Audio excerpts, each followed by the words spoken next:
নমস্কার বন্ধুরা, sister tasty kitchen আপনাদের সবাইকে স্বাগত জানাচ্ছি। আজকে টেস্টি কিচেনে গরমের একটা সবজি রেসিপি আপনাদের সঙ্গে শেয়ার করছি। একদম অ্যামেজিং ভেন্ডির একটা রেসিপি আপনাদের সঙ্গে শেয়ার করছি। প্রথম থেকে শেষ পর্যন্ত দেখুন যে আমি কি বানাচ্ছি। তো ভেন্ডির আজকে বানাচ্ছি ভেন্ডি মশালা। তো প্রথমে আমি তেল গরম করতে বসিয়ে দিয়েছি। এইবারে ভেন্ডিগুলোকে হালকা ভেজে নেব। বন্ধুরা, এই যে আমি ভেন্ডিগুলো হালকা রোস্ট করে নেবো, একদম লাল লাল করে ভাজবো না, জাস্ট ভেন্ডির যে কাঁচা গন্ধটা সেটা সরিয়ে দিয়ে তারপরে আমি সব কিছু করবো।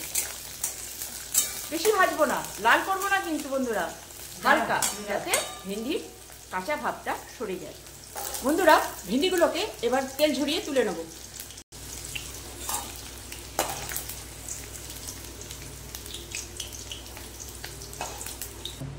বন্ধুরা, এবার দিয়ে দেবো গোটা জিরে ফোড়ন।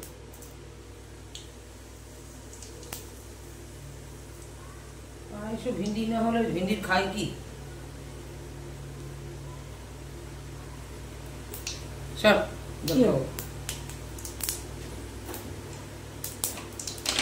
তাতেও লাগবে না, পাঁচটাও লাগবে না। একবার খেয়ে দেখেন, আমার তো রেসিপি করার দরকার, তাকে খেয়ে নি।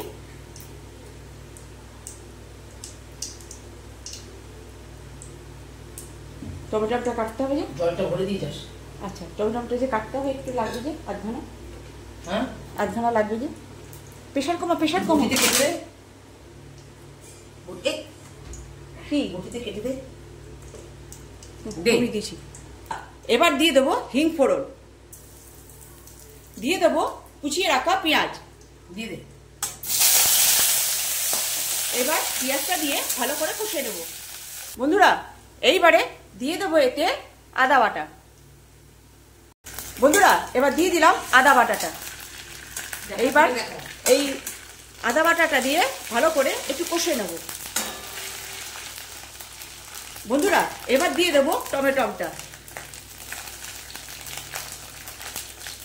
টমেটোটা দিয়েও ভালো করে কষিয়ে নেব। বন্ধুরা, দিয়ে দিচ্ছি সামান্য, মানে স্বাদ অনুযায়ী নুন।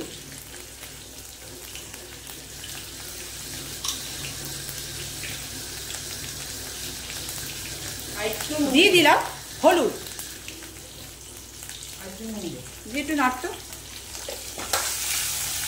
এইবার বন্ধুরা এটাকে দিয়ে একটু কষে নেব। বন্ধুরা, এরপরে যাবে, এখানে আছে দই, আমি ঘুটিয়ে ভালো করে ইয়ে করে রেখেছি। আর এর মধ্যে রয়েছে ধনে গুঁড়ো, জিরে গুঁড়ো, মৌরি গুঁড়ো আর লঙ্কা গুঁড়ো, আর হলুদ তো দিয়ে দিলাম। এইবারে এইটা আর কসুরি মেথি একটুখানি দিয়ে রেখেছি, তো কসুরি মেথিরও পাউডার এবারে দিয়ে দেবো। এইটা দিয়ে ভালো করে কষে নেব। এবার এটা দিয়ে ভালো করে কষে নেব। বন্ধুরা, যেহেতু আমি দই দিয়েছি, টমেটো আছে, সেই জন্য স্বাদ অনুযায়ী দিয়ে দিচ্ছি একটু চিনি। বন্ধুরা, মশলাটা আমার কষানো হয়ে গেছে। এইবারে দিয়ে দেবো এই ভেন্ডিগুলো। ভেন্ডিগুলো দিয়ে একটু নাড়াচাড়া করে জল দিয়ে দেবো।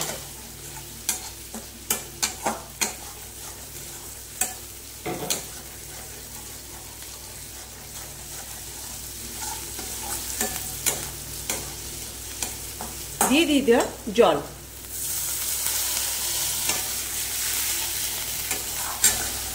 বন্ধুরা, এই যে আমার ভেন্ডি মশালা হয়ে গেছে। এবার এটাকে নামিয়ে নেব। কেমন লাগছে বন্ধুরা? ভালো লাগছে? এটা খেতেও সুন্দর লাগবে, রুটি ভাত সবটাতে ভালো লাগবে। রাখছি, এবার নামাবো, গ্যাস করবো অফ, করবো প্লেটে। বন্ধুরা, এই যে আমার আজকে ভেন্ডি মশালা, কেমন লাগছে বন্ধুরা? একদম অ্যামেজিং, একদম রুটিতে ভাতে যাতে খুশি আপনার খেতে ইচ্ছা সেভাবেই করে খাবেন, একদম ইয়াম্মি ইয়াম্মি। আজকে আমার কাছে ভেন্ডিটা একটু অল্প হয়েছিল, তা আমি দিদিকে বললাম যে চলো আজকে ভেন্ডি মশলাটা দেখিয়ে দিই। দিদি নাড়াচ্ছিল, বলবো অল্প একটু করছিস, কার গালে দিবি, সেই দিয়ে আর কি একটুখানি কথোপকথন হচ্ছিল, যেটা ভিডিওয়ে উঠে গেলেও যেতে পারে, কিন্তু সেটাই আমি বলে দিচ্ছি যে দিদি নারাজ ছিল আজকে ভেন্ডি মশলা করতে না, যেহেতু এইটুকু ভেন্ডি দিদির ভেন্ডি প্রিয়, সেই জন্য আজ তুই একলাই খেয়ে নিস এই জন্য। তো বন্ধুরা, এই একটা সামান্য রেসিপি গরমে এইরকম যদি একটা ভেন্ডি মশলা দিয়ে ভাত দিয়ে যদি হয় বন্ধুরা, তাহলে পরে একদম আর কিছু লাগবে না, শুধু এই দিয়েই আপনি এক থালা ভাত খেয়ে নেবেন। এমন সুন্দর একটা ফ্লেভার, এখানে জিরে ধনের যে একটা ফ্লেভার আর হিঙের যে একটা ফ্লেভার এর সঙ্গে মিশে গিয়ে এত সুন্দর একটা গন্ধ বেরোচ্ছে বন্ধুরা। গন্ধ তো আমি শেয়ার করতে পারবো না, কিন্তু আমি দেখিয়ে দিতে পারি কেমন হয়েছে, আর রেসিপিটা আমি আপনাদের কাছে পৌঁছে দিতে পারি যে আপনারা এইভাবে করে খান, তাহলে ইয়াম্মি ইয়াম্মি লাগবে। তো বন্ধুরা, এই ছিল আজকে আমার ভিন্ডি মশালা। কেমন লাগছে? ভালো লাগলে আপনি একটু লাইক শেয়ার করবেন, আর পারলে সাবস্ক্রাইব করে নেবেন, যাতে আমি সামান্য অসামান্য যাই দিই না কেন নোটিফিকেশনটা আপনার কাছে পৌঁছে যাবে। তো বন্ধুরা, এই ছিল আর ভিন্ডি মশালা, সামান্য একটা রেসিপি, গরমের একদম অ্যামেজিং রেসিপি। ভেন্ডি সবাই পছন্দ করে, স্বাদ অনুযায়ী এরকম করে একবার আমার টিপসে একবার বানিয়ে খাবেন বন্ধুরা, দেখবেন কত সুন্দর লাগবে। তো চলুন বন্ধুরা, আমার সামান্য রেসিপি আপনারা বানিয়ে খাবেন আর এনজয় করবেন। রাখছি বন্ধুরা, বাই।